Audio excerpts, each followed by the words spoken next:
Welcome to another episode of the Fanzone podcast, your home for all things Bolton Wanderers, up the Trotters, the Northwest's #1 podcast.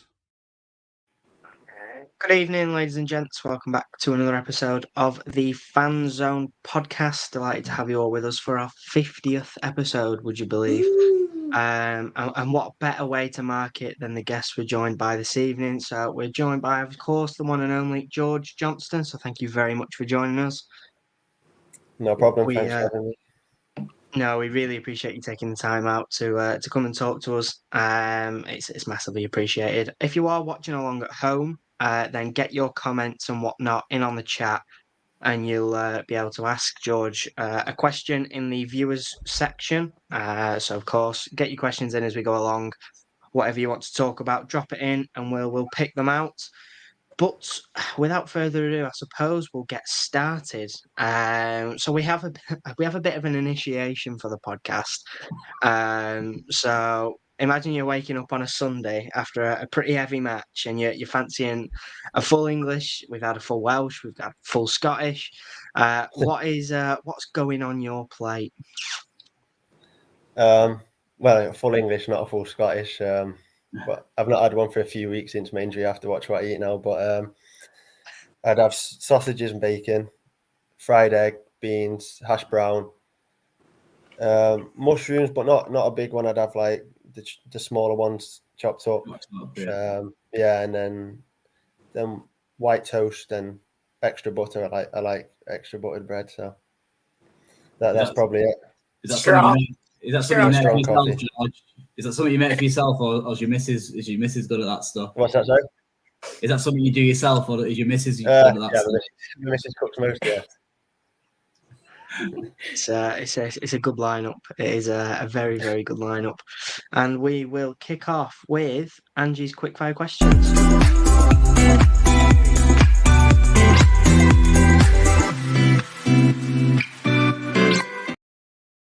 So it's warm-up time.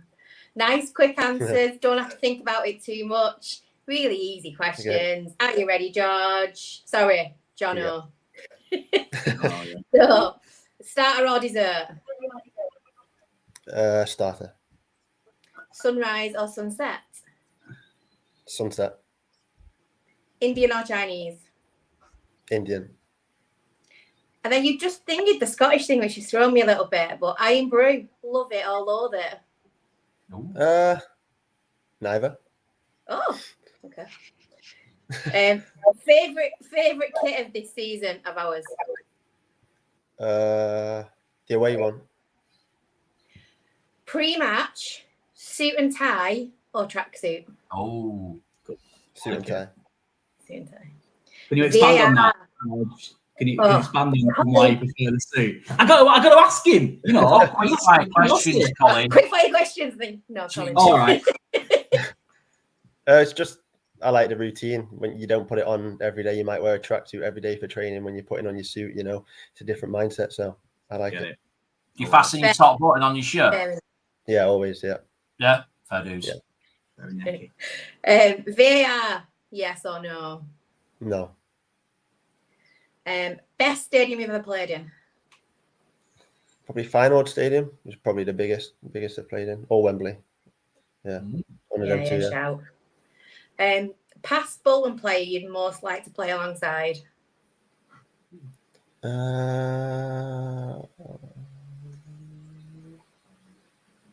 Probably Campo. Yeah.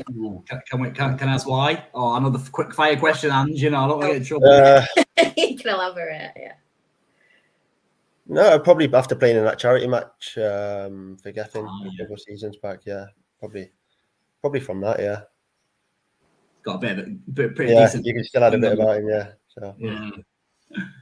And then final one for me. I finish all of our players questions with who for you is the GOAT? Ronaldo. Colin will want you to elaborate. I'd love him to, but I've got an idea what he's going to say. But go on, George. why Ronaldo over the real GOAT? You probably get annoyed at this, but I'm a United fan, so. Well, yeah. That's exactly what I was thinking. Well done.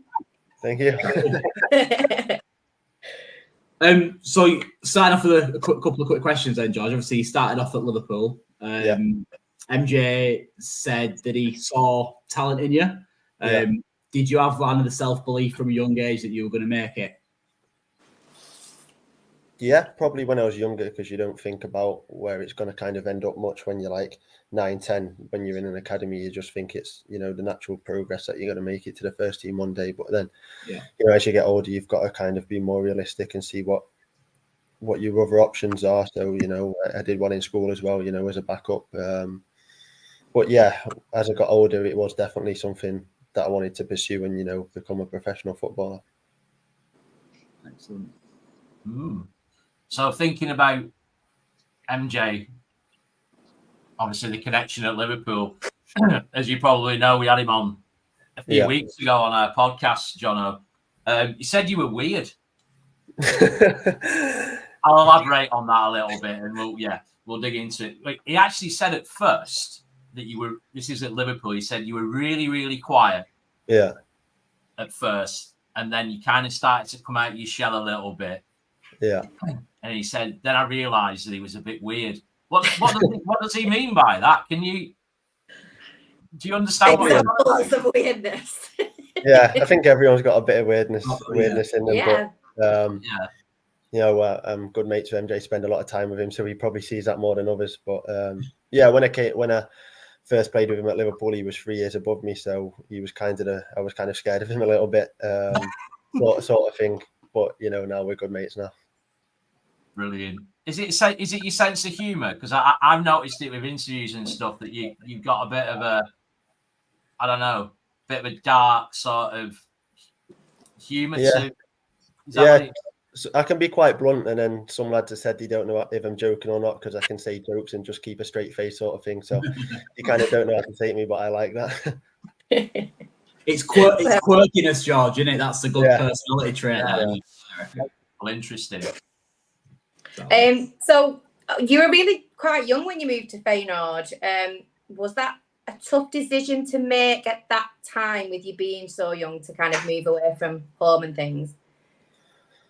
Well, at Liverpool, it kind of wasn't progressing. I kind of knew that, like, that was kind of my last season, but I was looking to see if there were any loans about or anything so I could get some experience. And then just kind of one night, you know, I got a phone call from like the head of recruitment or something at Liverpool and just basically said, we've accepted an offer for you. So I was thinking, oh, it's going to be someone in England. I wonder who it is. And then he goes, oh, it's Feyenoord. So from that was kind of a Monday night, and Tuesday it kind of snowballed quite quickly. And I think Wednesday about 6 a.m. I had the first flight out of Manchester to Amsterdam. So it weren't too much time to think about it at the time. But by my dad came with me, and by Thursday my dad had left, and then I was in a different country on my own, driving on the other side of the road, and you know, just kind of sink or swim type of thing. So yeah. Culturally, it's not massively different to the UK, but there are some differences, aren't there? How did you find it culturally? I liked it, to be fair. Really enjoyed it. You know, they're quite good with the English language. I think they brought up in school learning it, so you know, there wasn't really a language barrier. The lads at the club, they were from all over the world, so English was the most spoken language within the club. So that side of things was quite easy. The food similar, but the only main difference, you know, driving the other side of the road and the bikes. There's so many bikes, you have to make sure you don't hit people. So, but yeah, it was quite smooth, really. Yeah. Did you pick up any Dutch? Yeah, quite a bit, like in terms of football. So I could play like a game and understand and talk my way through a match. I could understand it better than I could speak it, because it's quite a difficult language to like pronounce the words. It's quite, you know, back of your throat sort of stuff. So yeah, I could go into a coffee shop, order my coffee, but when he spoke something back, then that's where I'd come stuck, and then just have a nice day, bye. Google Translate. Exactly. Did you relish the opportunity to make your name for yourself over in Holland, and did you have any regrets kind of looking back at it all, George? Going over there, I kind of thought, right, they want me, they've bought me, so I'm gonna be straight in the first team. But you know, when I was there after a few weeks, I realised it was the opposite of that. It was kind of, they've bought a young player for the future sort of thing. But I trained as hard as anyone else every day. I was like, for most of the time there on my own, so I'd spend extra time in the gym, etc. Just working. But no, I definitely had no regrets. Trying to make friends as much as you possibly can. Yeah. It's a hell of a club, though, isn't it? Like, let's be honest. Like, arguably one of the biggest clubs in kind of Europe, aren't they? Really? Yeah. It's huge. Did you feel that? What was? Yeah. I think within the first week, I was walking down through the town centre, and I was stopped by quite a few people asking for photos and sort of stuff, and that's the first kind of exposure I had to that. So that was different in a way. But yeah, you don't kind of realise how big a club it is until you're there. Yeah, I can only imagine. What was the best part about playing abroad, and would you recommend it to other players that are perhaps weighing up their options between experiencing football in Europe or staying at home? What advice would you give to someone? It's kind of tough. So if you go in, you have to kind of jump right in. You can't just dip your toe in, sort of thing. But yeah, I loved it because as a whole, the city was good. And that club, it's kind of as big as it is kind of a close knit with fans, players, and then the group within itself. It was all tight knit, members of staff and the players. So any advice, just jump right in. Don't go in half-heartedly. I was going to say, did you give that advice to Dapo when he obviously moved to Germany? Not obviously, it's a different country, isn't it? But I guess it's a similar type of move, isn't it, I would imagine. Yeah, things happen like really quickly in football, so didn't really have the chance to speak to him. Like I said, with my move to Feyenoord, it's kind of sort of overnight sort of stuff. So yeah, but yeah, it'll be obviously similar stuff for him. It's kind of similar cultures. Yeah, it's I guess if you're getting snapped up by a European club, it's a massive compliment as well, isn't it? To run with, like, as much as anything else. Yeah, definitely. Yeah. So obviously you spent some time over in Europe and then you came back home. How did that move to Wigan come around? Were you seeking a move back to England, or did Wigan sort of come to you and register their interest? Yeah, that was just through my agent, that one. I wanted to come and play. I mean, I could have gone on loan the summer before. The manager at the time just wanted me to stay around with the group sort of thing. So, but I was kind of desperate to start playing regular football then. And, it was just a massive positive that it was back home, really. I wouldn't have minded if it was elsewhere in Europe, but back home to Wigan and close to home, it was ideal. Yeah. How much of I'm not very knowledgeable on this at all, but how much of a role do agents play in getting players out and about there? Obviously, I can imagine it's a rough business, football, and like you said, things happen really quickly. So how important are agents in getting people moves? I think really important, unless a team's come directly to you wanting to buy you or loan you, then they're the guys that do all the work. If no one's come to you, they're the kind of guys that are touting you out to other clubs, saying, listen, we've got this player, he wants to play, he needs to play, sort of thing. And yeah, thankfully, he got me to Wigan. They'll be busy all the time as well, I guess, because essentially every footballer wants to play football, don't they? Really, that's the key to it all, isn't it? Really. So they're busy guys, can't they? Bridging that gap between the players and the clubs. Yeah, exactly. You mentioned that obviously it was almost a relief coming back to your home country. Was it still a difficult sort of move back? I mean, was there any kind of feeling of, anything that you'd unfulfilled, or, that you'd not achieved what you wanted to by going over to Feyenoord and having to come back? Did you find it difficult in any way? Again, that was like one of them ones where I got a phone call in the morning, and by about 5 o'clock in the evening, I was on a flight back. So again, not much time to process, but yeah, obviously I didn't play hard, but the experience was unbelievable. And, I've still been back there with the missus for, weekend break and sort of stuff, to see my mates there and keeping in contact with them. So just to make, you have to kind of be ruthless at a certain stage. If you're not playing, but you love a club, you kind of have to kind of what's best for me and not for the club sort of thing. So that was the best for me at the time. What other stadiums did you play at, George, when you were in Holland? Amsterdam Arena for Ajax, that's a good one. Porto was good. CSK Moscow, because we're in Europa League, so we travelled quite a bit. Yeah, so of course, yeah, you'd have played in Europe, would you? Yeah. So that the Porto one's a drag out, isn't it? That's a good atmosphere there. Yeah, isn't it? That And what are the Feyenoord fans like? I mean, we put it into.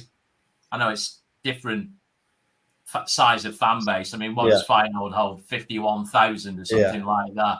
It's a whole different, scale of supporter base. But how do they compare as away fans to? Because obviously we're at Bolton notorious for having an excellent away following, even though what Derby County say. How do they compare as supporters? Are they very, very similar, the English and Dutch supporters?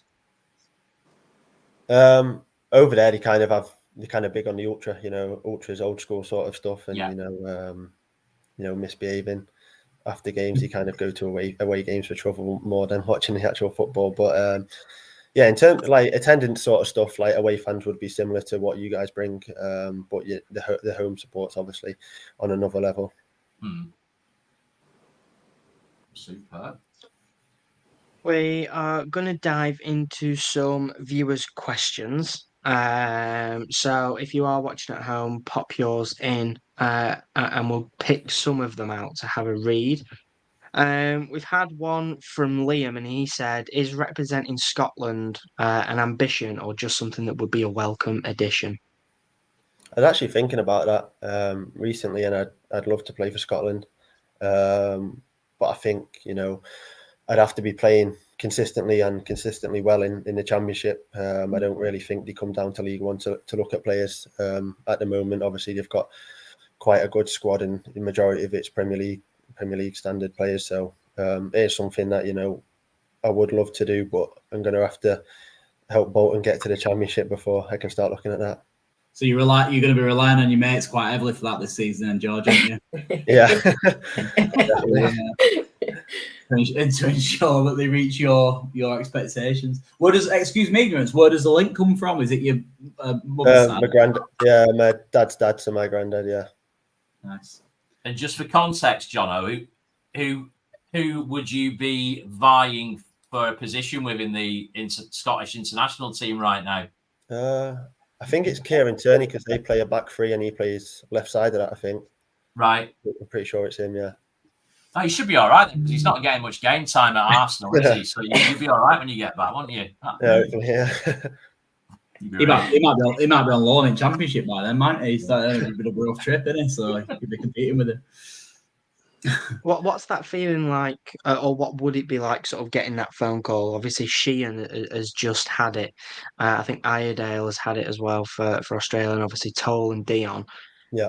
I mean, obviously you'll speak about it in the group. Does that sort of put everyone on a bit of a high? Yeah, I think it would. I remember getting called up to the under-21s, and that was you still had that buzz, and you can't really compare playing international teams to playing in a league. It's like, it's a whole different experience, it's kind of like you're flying into a different country, staying there the night, getting the business done and just flying straight back out. It's kind of like a business trip sort of thing. Can't really compare it. It's I'm kind of jealous of those guys in a way, that I get to go on to international now, but hopefully I'll get there. Because Josh Shea is going out to, is it Latvia? Is that where he's traveling off to? Yeah, I think so. I was speaking to Toli before. I think he's in Slovenia now. Is he? Yeah. I can definitely see that jealousy element, because I think I'd be a little bit like that if I were playing. I think if you've not had it before, then you don't know what it's like. But because I've had it in the past with the 21s, then I kind of want it again, sort of thing. I think the only thing I can compare it to, Colin, is like, imagine when you were at school and all your mates went on a school trip. Yeah. And your mum and dad couldn't afford it. Right. Luckily, I would never like that. I can imagine it to be. Sorry, I'm a proper Bolton, you see.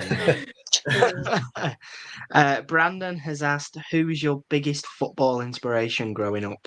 Oh, I like that.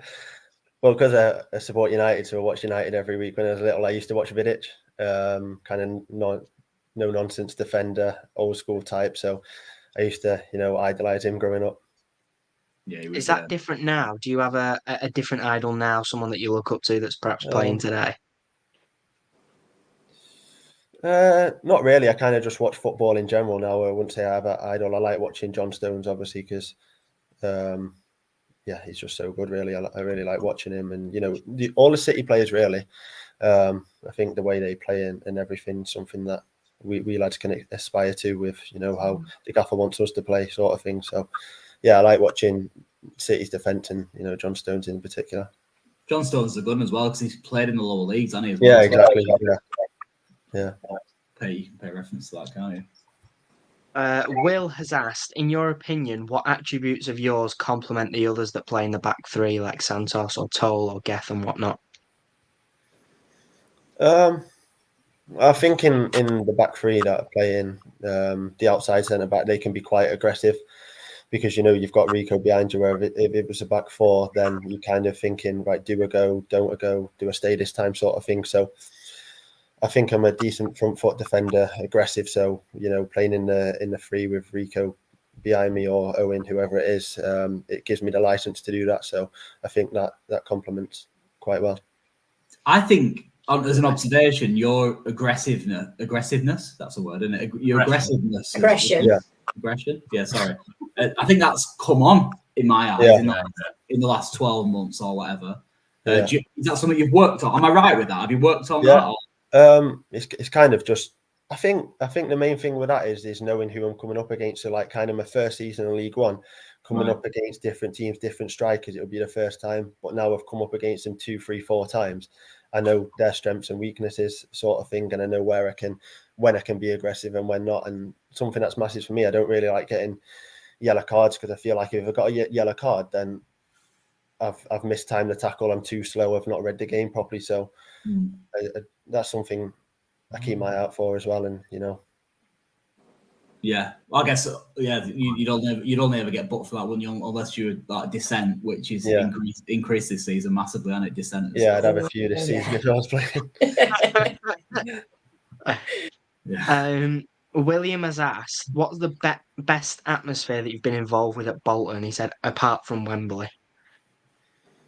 I think for a home game, I'd say the playoff semi-final. Just walking out. It was like a cauldron. Obviously, you had the massive flag, which I don't think you guys were a fan of. I heard it's quite hot underneath there. But sweaty underneath there.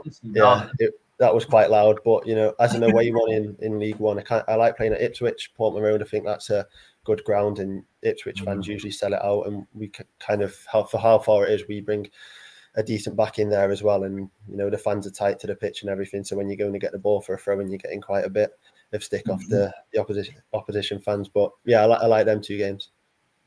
Do you enjoy that? Do you enjoy that, George? That bit of banter with the fans? I do enjoy that sort of stuff. Yeah. Well, you did it when you scored against them, didn't you? Oh, yeah. I think I did everything there. I like when like that. Weren't you? Yeah, that was completely contradicted myself. I didn't know what to do. I'd never seen that side of you before. It was like it proper got all the fans like really pumped up. It was quite a comical moment that. Well, he hadn't been with us long though, Chris. Had he at that point, I suppose? No, it's quite early on that game. Yeah. Did you mean that finish? Obviously. By the way. I think I went to head it and that got blocked in it, and then I just swung my right foot at it. Yeah. That could have gone anywhere. It's in hope. Yeah. Yeah, exactly. They all count. Exactly. Obviously, as a fan, those sorts of things really, pick us up and spur us on. But on the adverse side of that, as a player, just how much do you feel the fans behind you? And if you could sum it up, what's the feeling that it brings you? It's kind of like a buzz around your whole body, I feel like. I think the biggest time I felt it was Barnsley away in the league. I think we took 3,500 there, and kind of I think we just drew away to Lincoln, drew to Derby, so it was kind of like we weren't doing bad, but we weren't doing good either. And Barnsley were doing decent at the time. They were just above us, and we felt like going there.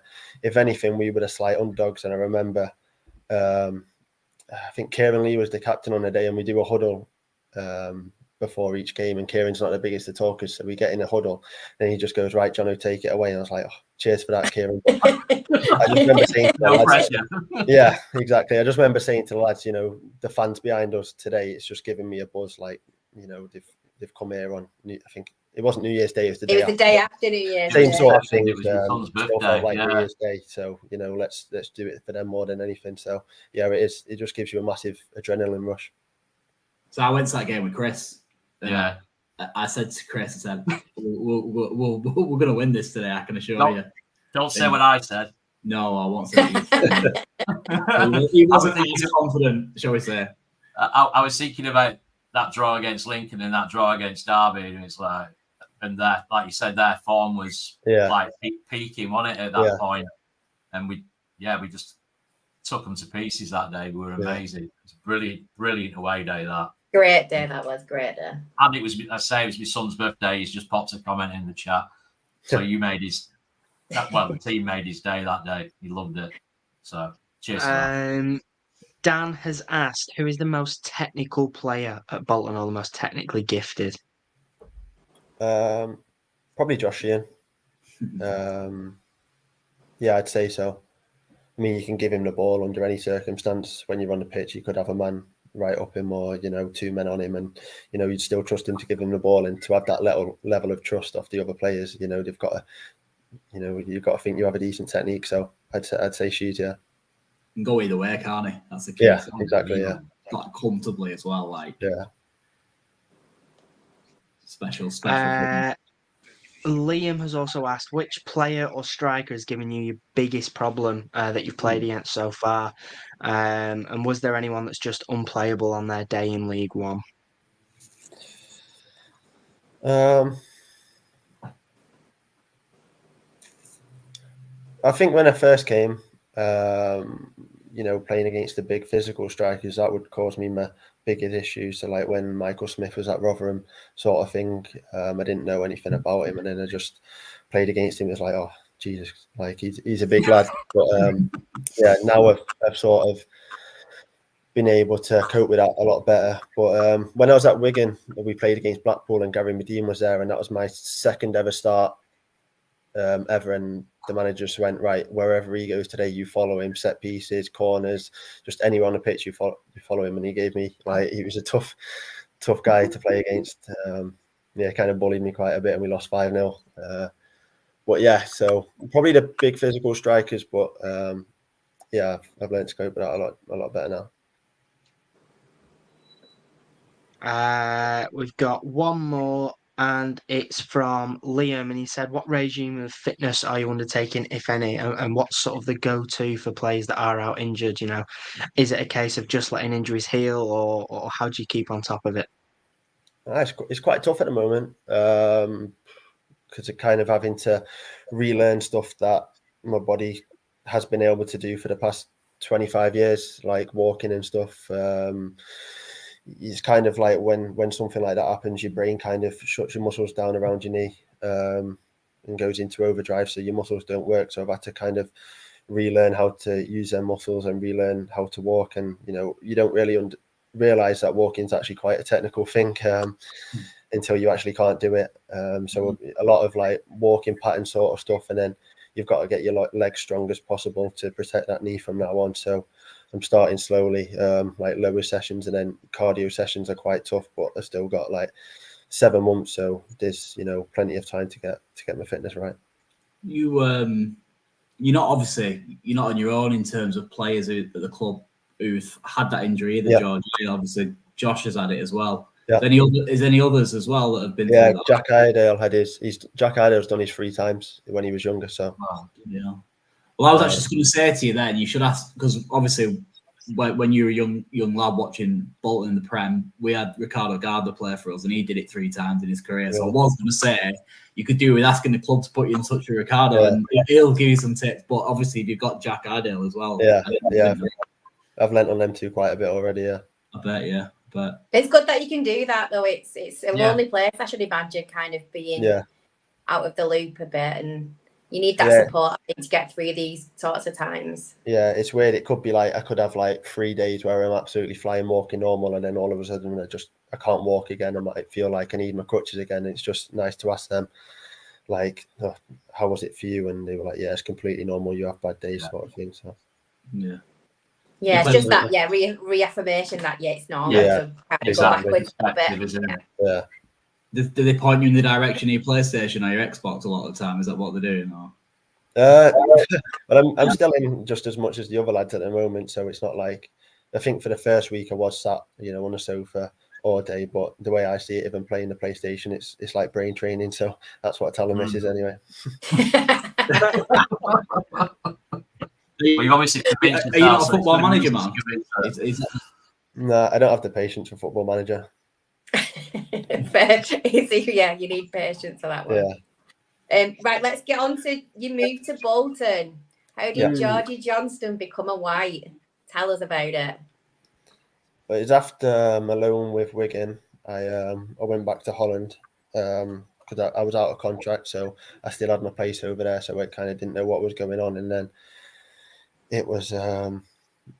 I think Bolton had been in touch with my agent, and then next thing, phone call off the gaffer, and then flew back home a few days later. Had to quarantine for 5 days because it's still COVID rules. And then so I think quarantine finished on a Wednesday.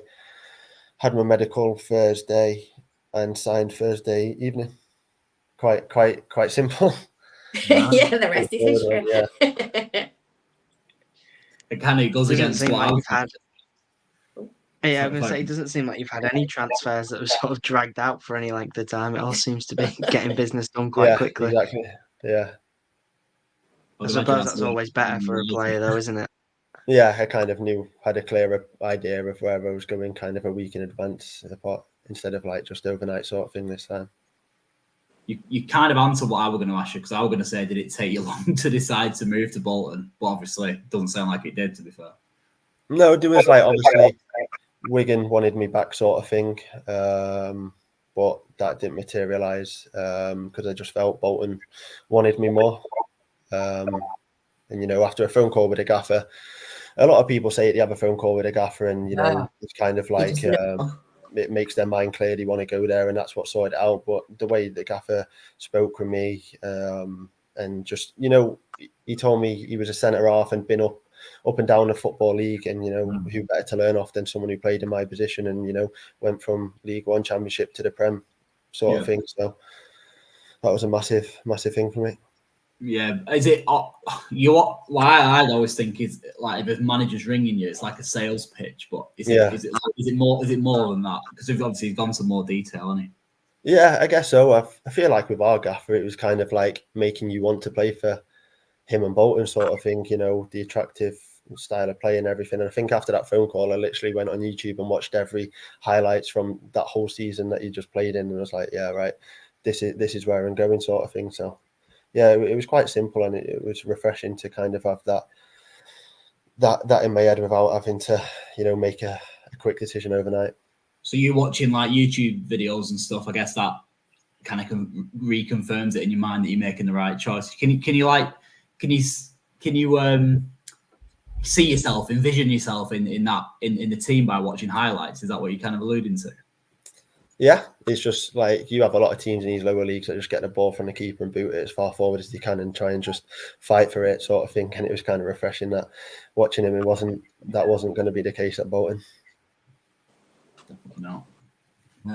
Did you get to see any of the alternative commentary videos then if you were searching through YouTube? I didn't see them when I was searching when I was coming, but I've seen them from not last year, maybe the season before. Yeah, I've seen some of them. Yeah. You'll have to remind me, Chris. You'll know what was George's name? I forget him, to be honest. That's a really good question. That's a really good question. Does anybody out in the chat know what Jono was referred to by Johnny Wanderer? what Jono was referred to as by Johnny Wanderer. My personal favorite was Dapple's B-Tech Kocha. That was definitely my favorite one. Deep Claridge's Love Child, I quite liked. Oh, Thomaston, yeah. And obviously MJ's Messiah Jesus, which still sticks to this day. But somebody will know. Somebody will know in the chat. Somebody will know. Of course they will. Of course they will. So thinking about your first game as a Wanderer. Yeah. So at home, 3-3, MK Dons. It was a mad old day. I remember it really well. Obviously, the result was a freak score. Baps getting the equaliser at the end. End of August, it was peeing it down with rain. It was a really, really weird game. Yeah. But when you walked out that day, for the first time, what was going through your head? And did that change throughout the game? What were your thoughts at the end? I don't really remember walking out at all, but I remember the week before that we had Blackburn at home, and I think we had only about 4,000 fans on, and I felt a buzz walking out for that game, sort of thing. So I knew, like, the week after, I was checking the attendances online, refreshing Twitter, and the fans keeping updated, sort of thing. I don't know what it was. It might have been around 18,000 or something. So I was just buzzing for it, and then during the game, I just remember I felt like, all right, I'm doing good here. I've just nearly put a cross onto Doyle's head, sort of thing. And I think the ball's just come back then to Matt Jilks, and he's passed it out to me, and I've brought it under control, and then tried to take the centre mid on, and he's tackled me. They've gone and scored, and I thought, like, oh no. And then thinking, did you? Did you think, oh no? Yeah, thinking I didn't need that on my debut. Did you play off the line though? Yeah, 2 minutes later, I've cleared one off the line, and I thought, right, I'm back. My head's screwed on again. So, and then it was just a crazy game and crazy ending. He did his best to miss that back to the end, didn't he? Yeah. When you watch it back. It's only because it was raining that he finished. I'm sure he slipped. Yeah. On the wet pitch, but it was proper bouncing, weren't it? Proper bouncing now. Terrible. It just reminds me, actually, Jono, talking about you coming out the tunnel. This isn't something we had on the questions, but obviously you were infamous for walking out last. Yeah. What was all that about? Is that a psychological thing? What's all that about? Not really. I think just one day it just sort of happened, and then I think I had a good game, and then from then on I just said, right, I'm at the back unless anyone desperately wants it, and then I think Dion tries to get it off me a little bit. But I told him he can have it this season whilst I'm injured. But yeah, it's not a massive thing in my head. It's just something that just kind of happened, and no one really wanted it. But I think Dion likes it now because he must have scored when he was at the back once. I think at any level playing football, people who play football are very superstitious, aren't they? Is that basically what you're saying? Yeah. I have superstitions, but that isn't really one of them. I wouldn't mind being in the middle of the pack compared to the back. What are they then, Jono? What are they? Superstitions? Well, this might sound weird, and I get absolutely hammered from the lads for it, but I kind of like look in each direction. So I look to the left, up, right, down, and then cross-eyed, and I tell the lads like stretching my eyes out, but I just think it helps my peripheral vision and helps me see stuff on the pitch. But the lads absolutely hammer me for it, but especially MJ would always. You actually look cross-eyed. Yeah, it's just in my head that it helps me see things better on the pitch. You could do it. You could do it, get some kind of scientific proof on that, and just show them that it's true. Like, read that type of thing. Yeah, that's mad. That's an amazing one.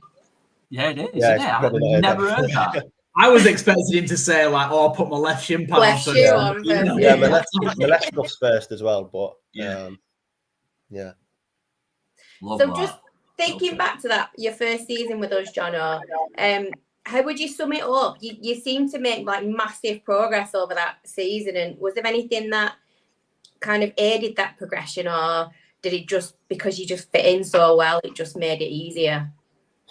Yeah, I think I started well, and then I had a bit of a dip in form, and then came out the team, in and out the team a little bit, and then I think when we went to the free.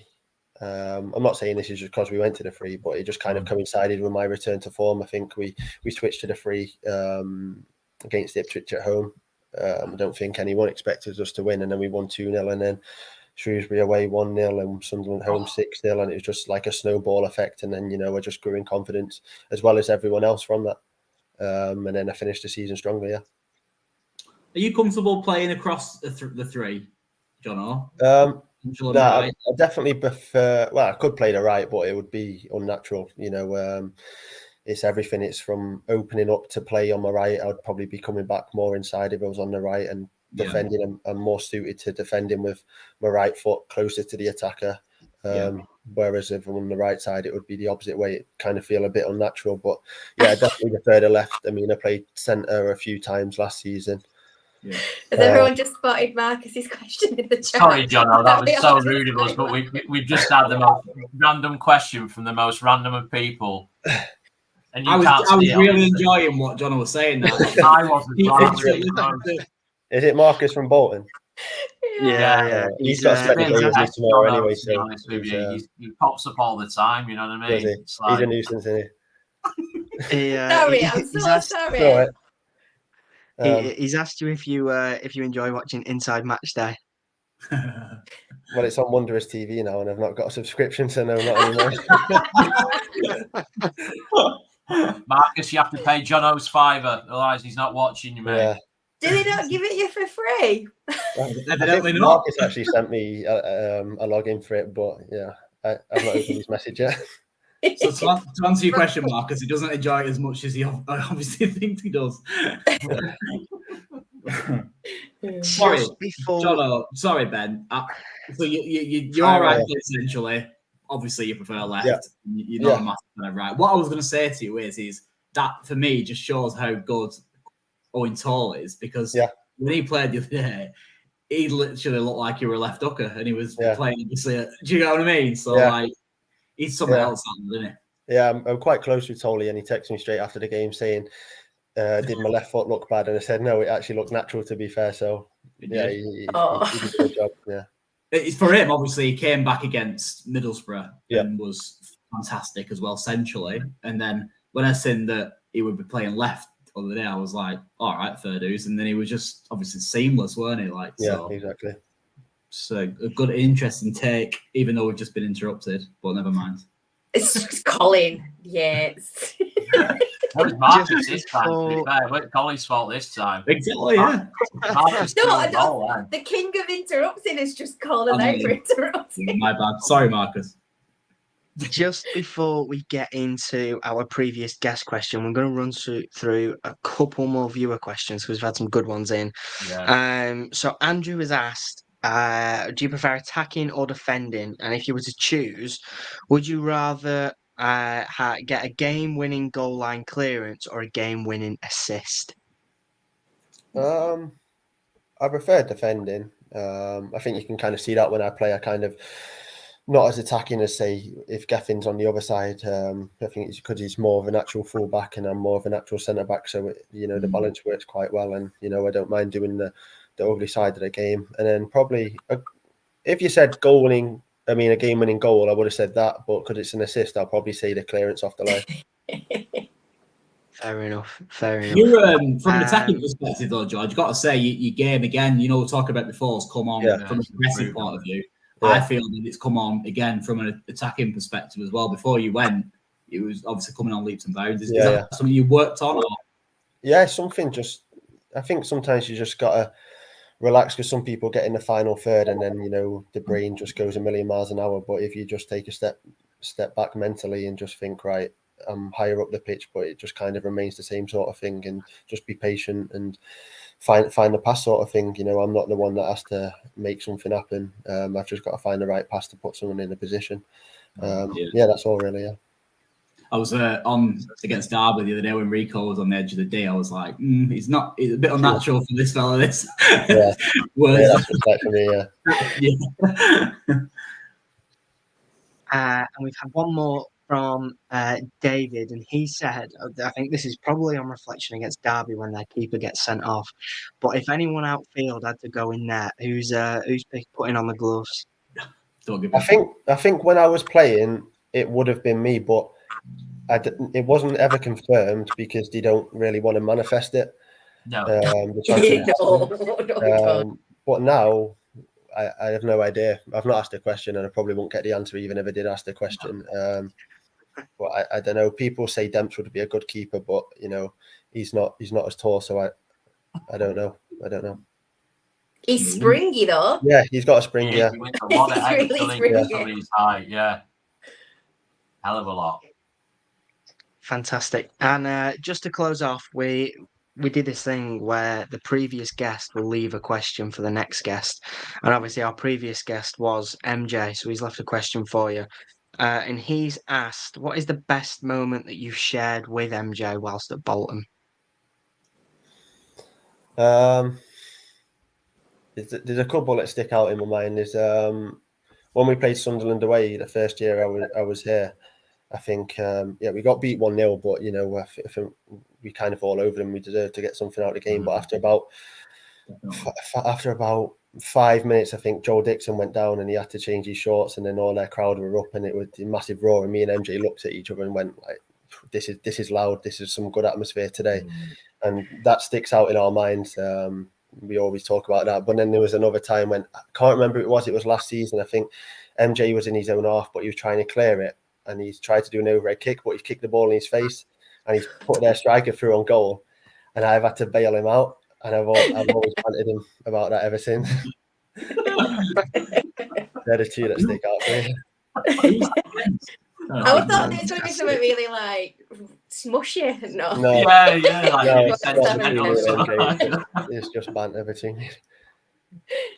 Just a couple of lads. Brilliant. Yeah, just a couple of lads playing foot, Yeah. And just before we close off, we've of course got a special announcement. I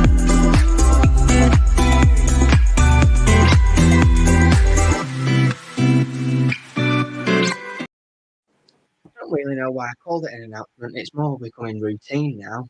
So if you haven't already I wondered what it was. Yeah, I did as well.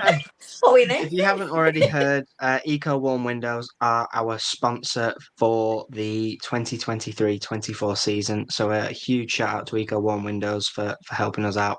If you want to find out more about our sponsors, the rest of them, and what Eco Warm do, then you can head over to our website, which is www.thefanzonepod.co.uk, and find out everything you need to know over there. But I think that brings our episode to a close. Thank you, everyone, for tuning in. We really appreciate it, and thanks for firing your questions across. But, of course, a massive thank you to you, Jono, for joining us. We really, really appreciate it. No, not a problem. Cheers, mate. Nice one. Thank you. And we will catch you all in the next one. Take care.